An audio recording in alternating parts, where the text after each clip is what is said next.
All right, thanks, Paul. Good morning and happy Labor Day to everybody. Obviously, a special week coming up here in Evanston, and I think not only for us recognizing our heroes, but more importantly, throughout our country. It's unbelievable, but the 20-year tragic anniversary of 9/11, and to play on that day, I'll be visiting with our guys about that this week. Obviously, it takes me back to that day as an assistant. We were back at the Nicollet Football Center, and I want to lift up all the families that lost their lives that day, not only that were in the towers, but also the first responders and all those that try to save, our great Americans that perished that day and get people out of the towers. So, it's a heavy-hearted week, I think, for our entire country, and one that I'll definitely visit with our guys about. But look forward to honoring our heroes as our guests on Saturday and several local ones during the game. Looking back to players of the week from last week, Peter Skronsky was our offensive player of the week. Played another spectacular game. We had no defensive player of the week. Our big playmaker of the week on offense was Trey Pugh, getting 2 big touchdown receptions. Really proud of Trey. And there was no big playmaker on defense. Our practice players of the week were Calvin Johnson, Trent Carrington, and Mac Uline. And then special teams-wise, our player of the week was Troy Huditz. Troy starts on 3 teams. We had to make some adjustments in game. He did a really good job of getting that done, and he's been a mainstay on our special teams throughout his career. Really proud of the job he's doing as an older guy here in our program. You look at the tape and a lot of opportunity for improvement, and that's what our focus was on today and will be throughout this week. A group of guys that have a ton of pride and understand the standard and expectations that we have here, and that we didn't live up to that. And as poorly as the outcome was, we still had plenty of opportunities to seize momentum and get right back in that game. And credit the Spartans. We weren't able to do it, weren't able to capitalize it, and they were. So moving on, getting ready to play an Indiana State team that, comes off, a win against Eastern Illinois a couple of weeks ago, had a bye to prepare for us, and then, didn't play last year. So you got to go back and look at 2019 tape along with last week. So it'll be a huge challenge for our staff and for our guys to get ready. But I know they'll be excited to get back on the field tomorrow for practice and fix the things that we need to get fixed in a hurry. So appreciate, again, everybody being here on Labor Day, and I'll answer any and all questions that you have. Thanks. First question, John Riker. Hey, Coach. Appreciate you being here. 2001 season, you served as defensive backs coach at Northwestern. What do you remember from the experience of the week of the attacks, both in how it impacted you and the team that season? Well, what I remember is being in a staff meeting, and our great assistant, Carolyn Fleming, came in and said that, interrupted our meeting, came in and said that there was an accident, a plane accidentally crashed into the towers. And so we kind of adjourned that meeting. Coach walked in and we all kind of went into our offices, and it just didn't seem right. Something didn't didn't pass that test, and of common sense. And then obviously everything unfolded, live on TV. We had players' families that were in and around the towers. I had teammates. I have a family member that worked right across the street. I think it's one of those days that I think everyone will always remember where they were, what they thought, and who was impacted that touched their lives.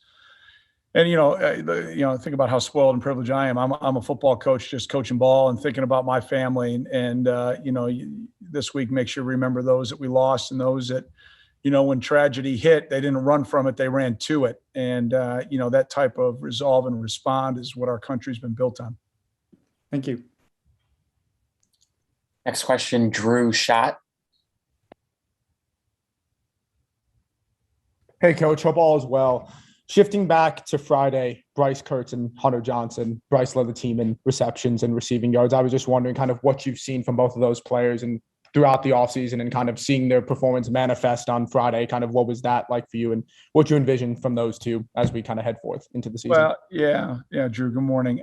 First of all, I'm really proud of Hunter. He's been through a lot, and I thought he really had a great offseason. I think he's worked his tail off to put himself in position to be our starter, and gave us, in a lot of ways, an opportunity to win that game. We had more explosive pass plays on Friday night than we had all last year. So, that's incredibly encouraging. And obviously the chemistry that he and Bryce have going back to Brownsburg, that's pretty cool. And I thought Bryce played really well in the passing game. He and Steph, I thought, played very well in the passing game. But they've got room for improvement too in other areas, and I know they'll be focused on it. But both those guys are explosive. We got to find ways to get the ball in their hands, and hopefully Friday night was just a small indication of where we're going to be able to go offensively. And just a quick follow-up to that, you mentioned about Hunter and Bryce playing together at Brownsburg in Indiana in that 2016-17 season. Just what do you think that familiarity already with each other kind of helps bring to your offense? Yeah, I mean, I think they know each other well, right? I think that always helps. But beyond that, just growing in their relationships, knowing each other while they were in high school, and now even more and more as they've been through their time here. I think it gives both guys confidence in each other. But really proud of both of them. I mean, Kurtzy with his first opportunity to kind of showcase his skills, and man, he really showed up on Friday night. Like I said, he and Steph I thought played outstanding. Michael Fitzpatrick. Hey, Coach. Slow starts have kind of plagued the team recently, especially early season games. Went down 17-0 twice last year. Is that something you can tell? Like, it went down 14-0 5 minutes into the game on Friday. Is that something you can tell, like, before the game, like, might start a little slow here, or is it just kind of what happens kind of thing? Well, if I could tell it was going to happen, Fitz, I'd change it. Trust me, buddy. No, I think, and every game's got its own DNA, right? I mean, you look at, one of the games you referenced last year, we have an injury to our primary punt returner. We fumbled the ball. They score. That puts us down multiple scores. Friday night, we miss fit on the opening play. We miss a tackle. We have an MA at the will linebacker. You got three guys make a mistake at the point of attack that leads to an explosive play.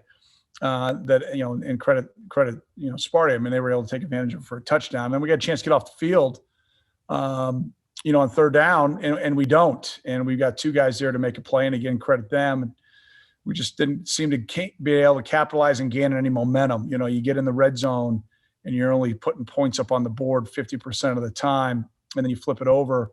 We've been one of the best red zone defenses around for a number of years, and to let them score every time down there is definitely something that we will work our tails off to improve and fix. First of all, not let them down there, but when they do get down there, we've got to shore things up and shore them up in a hurry. We put some things on tape that none of us are proud of, and that we've just got to work collectively to fix, and the guys will do that, and so will the staff.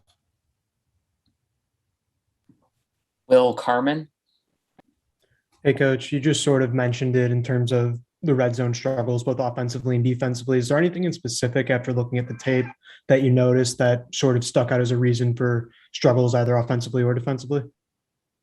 Yeah, well, I think offensively it was first down efficiency. We really, we got a penalty on one. We had a negative play on another.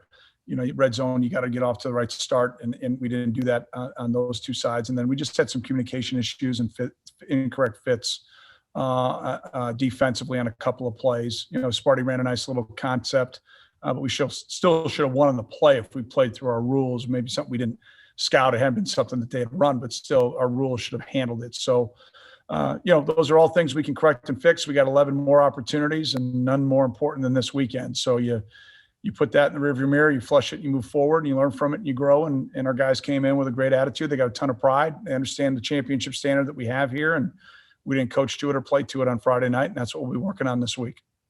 Great, thanks. And then just follow up on separately. I don't know if you've made it this far with the tape yet since it's only Monday, but how did you think Hunter handled going through his progressions in terms of second and third reads on Friday night?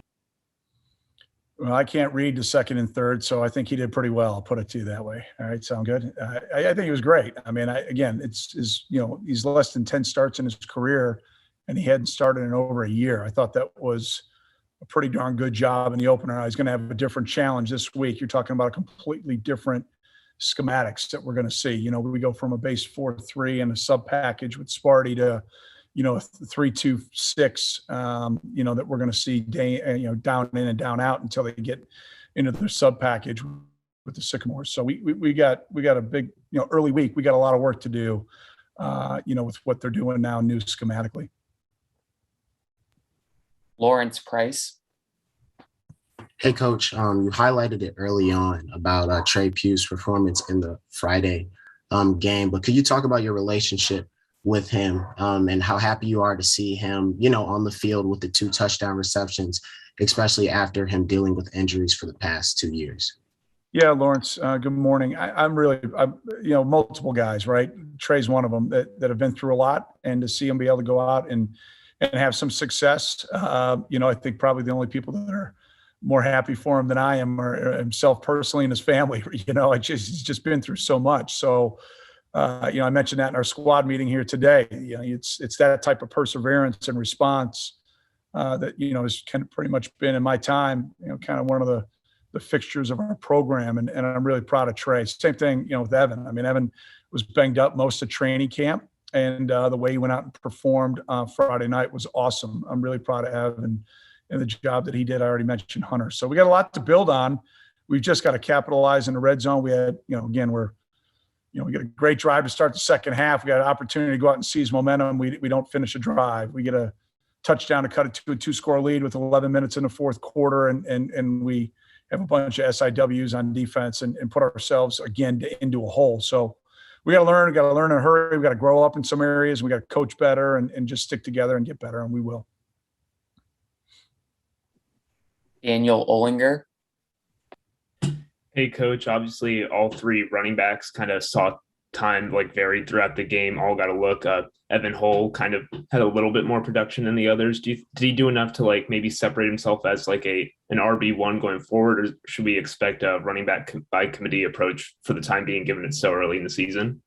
Yeah, Daniel, I think everybody will have a role. There's no question that I thought Evan played really well, on Friday night, and his 40-plus run. That was, again, our third 40-plus play of the game, which, is not easy to do in a Big Ten football game. So, we'll see how the game goes and the ebb and the flow. But at the end of the day, I think Evans earned as we came into last week, we anticipated him being the starter, but he still wasn't able to get to, close to 100%. And he's much closer today than he was at this time last week. So that's encouraging. Ben Chasen. Yeah, coach, no defensive playmaker of the week, no defensive player of the week. Is that a reflection of what you've been thinking of the overall defensive performance on Friday night, or were there some guys who did some things that stood out as good in any way to you? Yeah, I mean, I think some of our guys did individually, but you can't give up that type of yard total and point total. That's not up to our standard by any stretch of the imagination. And so I think if the coaches would have put up anybody for player of the game, I think that player probably would have said, no, thank you. I don't deserve it. That's the standard of expectations here. So we'll get back to that. We'll get back to it in a hurry. And, I think the guys, sometimes you get humbled. And when you do, it's your task to get your mind right and get the things fixed. And I know the guys will. I've got great confidence that they will. Time for 2 more questions. Next question, Drew Schott. Hey, coach, in preparing for an FCS opponent like Indiana State, when looking at them, a team that's used to playing in 15,000-seat stadiums, Indiana State didn't play last year. How do you stay focused from a psychological standpoint and avoid kind of looking ahead to the next Power 5 opponent in Duke the week before, kind of staying focused on the present moment with the Sycamores? Well, Drew, I'd pop on the tape from Friday night. I think we got plenty to fix, partner. It won't be hard for us to stay focused. And every week it's focused on ourselves. When we've taking care of what we can control, we've typically won games. When we make mistakes and we gift wrap things for opponents, it makes it really difficult to beat 2 teams. So our focus, trust me, is on us and us getting better right now. I mean, we got a lot to work on, and we will. All right. Thank you, Coach. All right. Appreciate everybody. Have a great Labor Day. All right. And again, our thoughts and prayers to everyone affected by 9/11, and look forward to honoring our heroes this weekend. Thanks a lot. Go Cats.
please message Athletic Communications in the chat.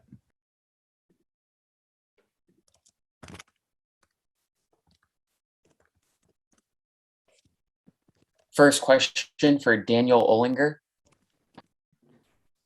Hey, Tommy. Obviously not the defensive performance you guys wanted. As one of the returning starters on this team, one of the veterans, what do you do kind of like as a leader to try and keep the younger guys, the newer starters' spirits up, just following a performance like that, which is just obviously not what you guys wanted? Yeah, I'll just say going back to our fundamentals, just tackling, using our hands, getting off blocks, just the simple stuff. Ben Chasen. Hey, Tommy. It was a first game under a new defensive coordinator. There obviously were a lot of issues with the overall defense. Do you think that there were just kind of some growing pains in terms of communication and potentially implementing a lot of the stuff that you had learned from Jim O'Neill in the first time? We just have to do basic fundamentals more effectively, tackle better, and communicate. That's all. Drew Schott. Hey, Tommy, this was a defense starting new players at the end, linebacker in the secondary. I was just wondering what you saw, despite the game not going your way, what you saw from some of the new starters against Michigan State on the defensive side. Yeah, I saw guys playing hard. We just got to tackle better, fundamentals. That's all it was. If you have a question, you can message Athletic Communications in the chat.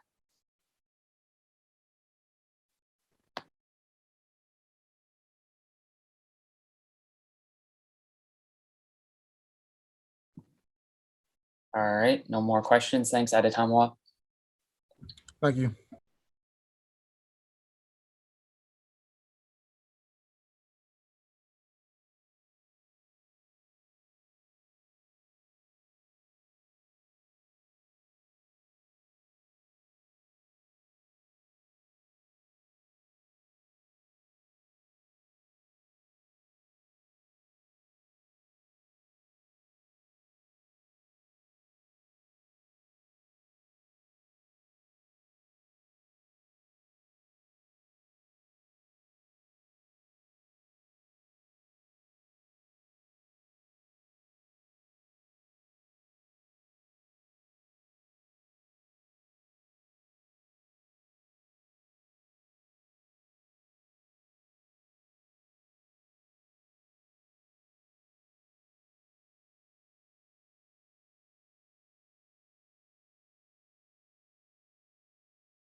There's a moderator, so he'll prompt.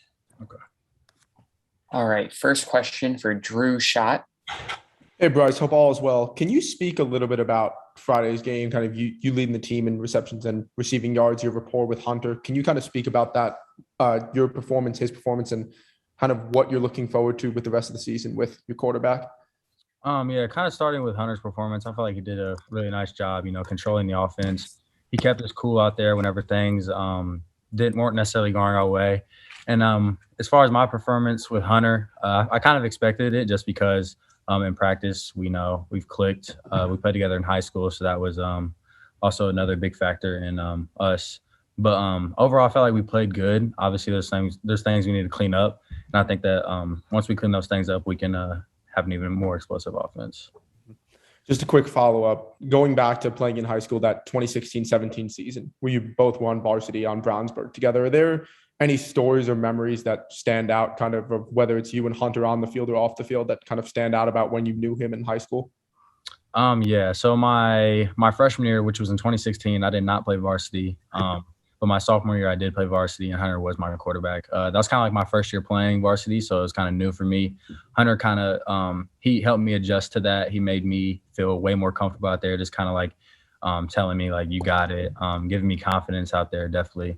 But I would say the best memory I have with Hunter is just him kind of teaching me how to play football out there at the higher level, and then now here in college. Ben Chasen. Hey, Bryce. I'm wondering, kind of in the few years you've been at Northwestern already before kind of taking on this prominent playing role, are there any wide receivers that are still here, have come and gone, that you kind of modeled your game after, looked up to, took pointers from, things like that, guys who have graduated or not graduated are still on the active roster? Yeah, I would definitely say Ramad and Kyrick. They're both gone now. Kyrick's at Georgia Tech. He grad transferred. But they definitely kind of helped me adjust. I remember my freshman year, I didn't really know what was going on in the offense. And Ramad would just kind of like help me out on the field. We would meet after practice, after hours, and go over like the playbook or like the script for next day. And really just taught me like how to get open, how to use my leverage against DBs and stuff like that. They both really helped me with that transition. So I would definitely say that. John Riker. Hey, Bryce, appreciate you being here. I know Indiana State's a little west of the Indianapolis area, but being from Indiana, is there any familiarity you have with that program? And how are you kind of taking that into preparation this week? Yeah, so whenever my brother was getting recruited, he actually was recruited by them. So I went to a couple games just on visits with him. And then my dad actually went to Indiana State. He ran track there his junior and senior year. So he's looking forward to this game as well. But yeah, just my brother and my dad went there. So I have some familiarity with them, but not much.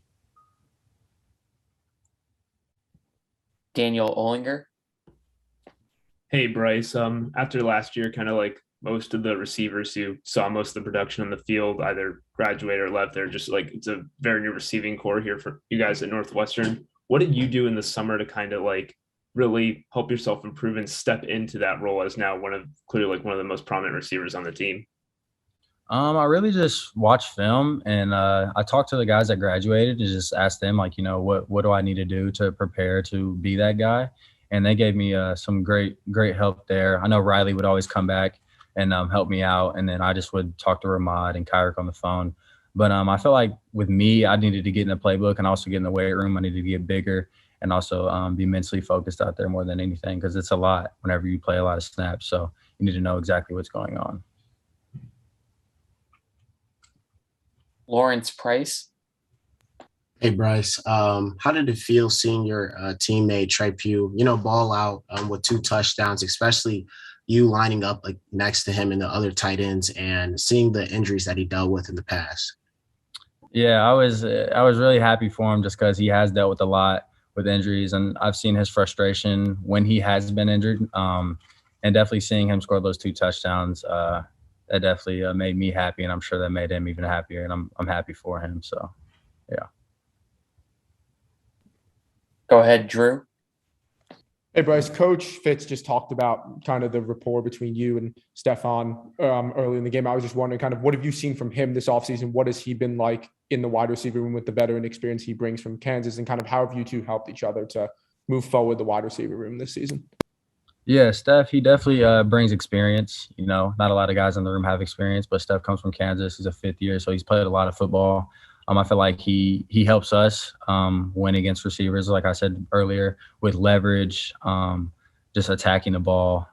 He also brings a lot of speed to the room as well. So, and myself, we both now have the ability to take the top off the defense and really spread them out. So I feel like that's the biggest benefit to Steph coming in. Awesome. Thanks, Bryce. Thank you.